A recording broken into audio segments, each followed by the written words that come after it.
you're also an established dancer, Akka. So to just be part of something where you're not playing the queen, you're not playing the protagonist, you're just playing along. Because I feel like big dancers have big egos. So to just get like let go of it and just be part of a process that is uh, which might not give you a recognition, which might not make you the protagonist. How was it? How was the experience of it?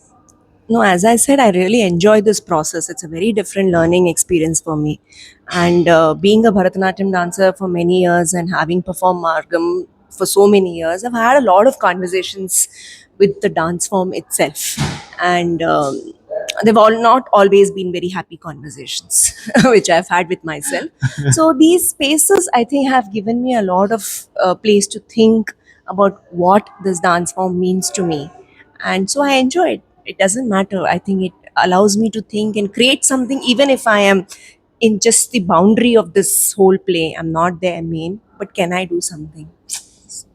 And music was such an integral part of the production where it wove so beautifully and seamlessly. It was not like there was a singer.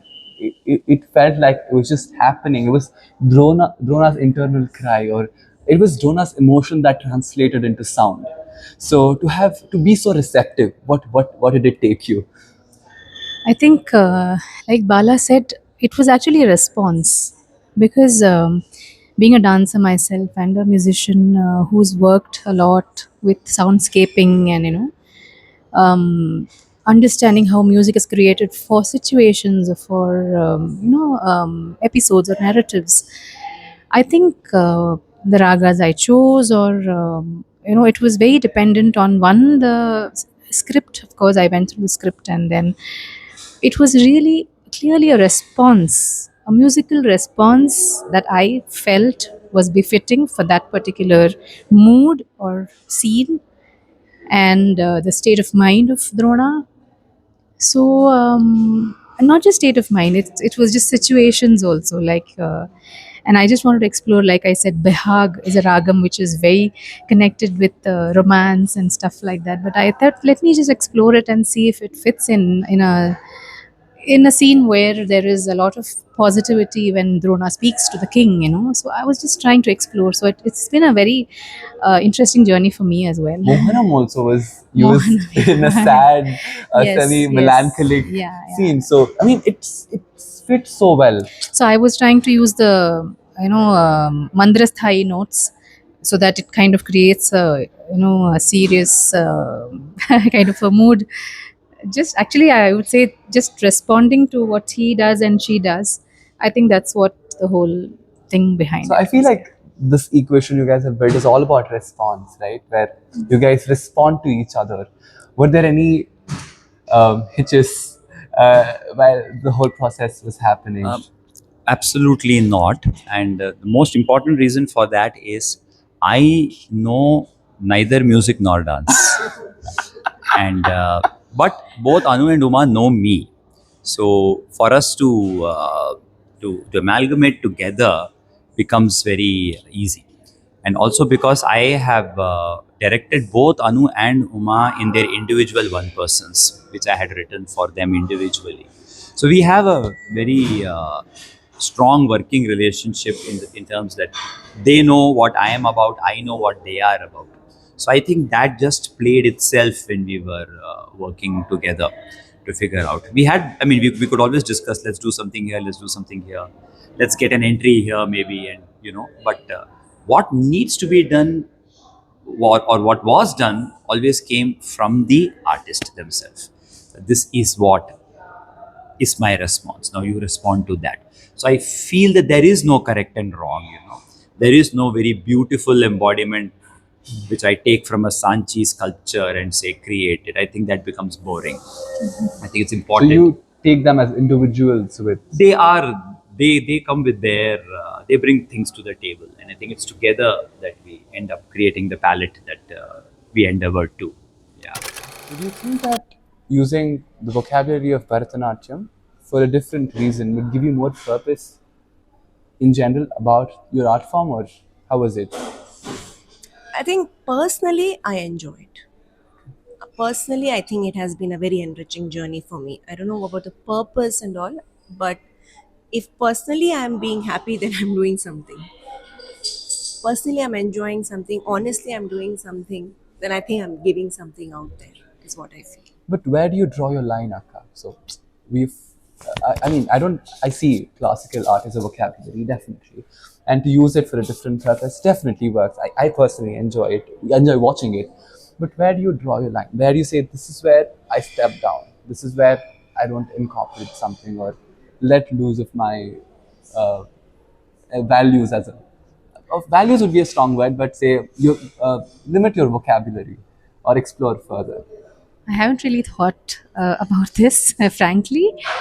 But I mean, I don't think I've thought in terms of drawing a line and all that, because whenever I have done theater, it's I just feel it's an extension of the same storytelling that we are doing. One is a very codified language, one is more realistic, I would say, way of expressing, but both are about storytelling. Yeah, the vocabulary is different, slightly different, but then I still feel your body, your voice, all that is the tool. So you just have to put it out there. And being a Bharatanatyam dancer, having been trained under my guru, there has been a lot of theatrical influences here and there, even as I trained. So I kind of feel they are like very similar for me. One has the spoken word, one doesn't, and of course, like there is a codified, way of using your body. But I still feel it's an extension of the other. So, I mean, Do you have anything to say about it? Yeah, as Uma says, I don't feel what is this boundary. There is a craft that we have learned, and it's a very strong craft. And I think it has the ability in it to say so many things.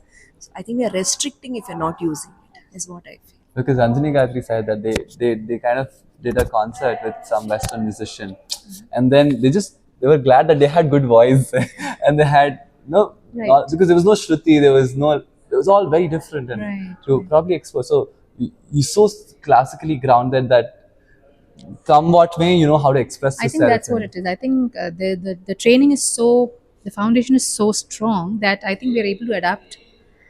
Though I mean, it's not easy. Theater is not easy, but it kind of gives us that ability to look beyond. And because we are strong, as a foundation is strong, so it's like welcoming something which is more beautiful, or not more. I mean, I would say as beautiful as the art form that we've practiced. So I think it's nice to welcome these little aspects into you. And yeah. You're also a classical dancer and a musician, right? So, what was it to use the classical vocabulary in incorporated into a completely different form as a theater art form, right? Where you're just talking and there's no little to no vachika abhinaya. It's just emotion. So Yeah. it's the vachika abhinaya is compromised with exaggerated emotion, Right, right? right. So how was it to talk and kind of less intensify your Yeah, I think for me the biggest challenge was to get those 19 pages of script into my head, and to be able to literally understand. Of course, you can't like just do a just read, and you can't just vomit those things out. You have to understand. You have to in internalize the whole scene around you. But then I think what helps is, as a classical dancer, we have the sanchari, we weave around stories, right? So that helped me because when a story would be going, you can imagine characters around you. So that training in dance, where you as a soloist you do sancharis and you imagine characters around you, that helped me even to remember the lines, because I would like kind of create the internal dialogue was just let out. absolutely, absolutely. Yeah, that's what I would think it and was. and in the same way with music, right? Yeah. So it's And all music, raga intensive yes, and gamaka absolutely, intensive. absolutely. To so perhaps refrain from using certain strong as I strong cannot. Yeah, yeah. I had to gamakas. literally. It was the mood was what I had to, allow to sustain, because I couldn't bring in all these gamakas and bragas to disturb the mood, because that is what the most important thing is. I just have to be a foil, around the whole narrative. So the places where there was a lot of intense dialogue, I kind of went a little Heavily strong, classical. heavily Yeah, classical, which I thought aided the whole definitely. scene. Yeah, I really wish everybody gets to watch her sing in a play, because it's so much more different than a classical kacheri. But yeah. it just goes so well together Thank you. with the play. So I feel it was amazing. Thank you. It was so seamless. I was really moved by the Thank way you. she sang. Thank So I you so really much. liked that. Thank you. Both of you classically grounded musicians and dancers. What did you have to let go when it came to collaborating with theater? I'm pretty sure like you would have at least gone a little extra, or there must have been so many things that you had to unlearn, not unlearn, but to let go at that moment when you're as a theater artist or when you're collaborating with theater. So there must have been something. Yeah, I think first thing is the basic stance. The moment you come on stage, at least in my head, the moment I come on stage, there is a certain stance that I kind of take as a dancer. It just comes naturally because, by the virtue of being on stage for so many years as a dancer. So that is something I had to really let go, and say that, oh my God, I just have to be me. So that was a challenge for me. But I think other than that, as I said, the spoken word. Yeah.